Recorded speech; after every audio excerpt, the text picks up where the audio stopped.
Good having you, Mr. Swarup. Thanks so much for joining in. Kudos to the government for getting the Rajya Sabha approval for the coal ordinance as well. Now, how will this pave the way for auction and scaling up of domestic production? Indeed, the ordinance was and the bill will be a game changer as far as the coal handling is concerned. I think the auctions began with the ordinance. Now the stamp of the parliament is also there. So we will continue with the auctions. Had the bill not been passed by the parliament, we would have had to stop these auctions from 5th of April.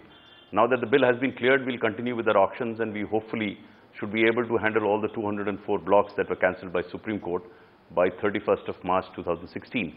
The third tranche of auction is likely to be announced in the third week of April, and we are likely to have similar 4 to 5 tranches in the next financial year, so as to complete the entire list of blocks that were cancelled by the Supreme Court. Right, Mr. Swarup, there is now a clear message from the government. A transparent bidding process is the only way to procure fuel.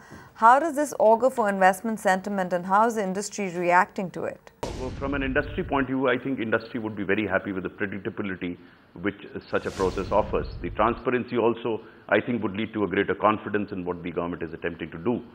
So in my personal view, I think this is a great step in terms of boosting investor confidence. As far as the pricing part is concerned, to begin with, yes, the biddings were pretty aggressive, but as we go along, more and more blocks will become available. I think the price will also settle down. So from all points of view, I think it augurs well for the industry. It was a seamless round 1 and 2, except for maybe the government deciding to review the bids for the 9 blocks. Now, why did you feel the need to re-examine these bids? It's a question that you've been asked before, but I just want to slip in that question again today. You know, the advantage of having a transparent process is if there are outliers, you're able to identify them. That's precisely what happened. There were a few outliers, and that the government examined and came to certain decisions. That was possible because the process was transparent, because the process was faultless, and we could clearly pinpoint such outliers very clearly, examined it, and then took a view on those blocks. Do the rules of the auction process have a provision for the government to reject bids? If at all, on what grounds can that be exercised? No, the rules very clearly say it is the right of the government to accept or reject a bid. I don't think government has to accept whatever comes.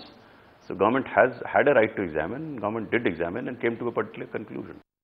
Sure, sir, but given the litigation underway and the government's decision to question outliers, like you pointed out, or below par bids, would you say ensuring transparency is top priority for the ministry, especially given how the sector was under scrutiny by the apex court last year? You know, we have made transparency the primary, condition of doing anything that we want to do, for the simple reason that we have come now to understand, and the proof is there for you to see, that such a process builds confidence in those that are bidding. People know what's happening. You yourself saw it. You could see how the bidding was happening on the portal itself. So we believe that transparency has brought about a great change from what was happening a few years ago, and people have expressed confidence in the manner in which auctions have happened in the past couple of months. Right. Now, the successful allocation of the coal blocks to state entities on Wednesday, what kind of reserves do these 30-odd blocks contain? And if you can give us a sense of how the revenue calculation in this case will differ from the auction. For the blocks that are being allocated to state entities, 38 of them today, the revenue per se is not the objective, because they are indeed going to state entities, and it is like taking from one hand and giving it to the other, because the entire money that is coming out of these auctions, in any case, is going back to the state governments. So if it gets allocated to a state, then the money goes back to them. Of course, there are certain blocks that have been allocated to states outside the states where the blocks are.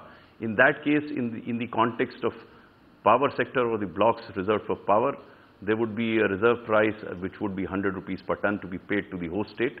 In case of unregulated sector, price of 150 per ton will be paid to the host state. Apart from this, royalty will also have to be paid to the host state. So that is what it is in terms of what the money is.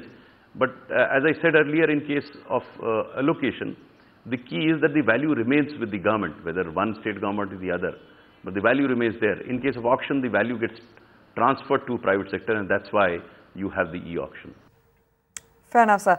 A final question then. The ordinance provides for commercial coal mining. Given there are about 150 odd blocks, what will go under the hammer next year?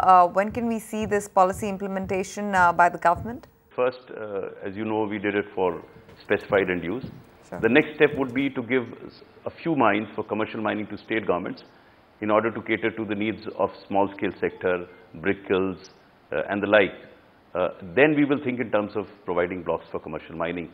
It is also necessary to understand and learn as we go along before we open up the sector for commercial mining.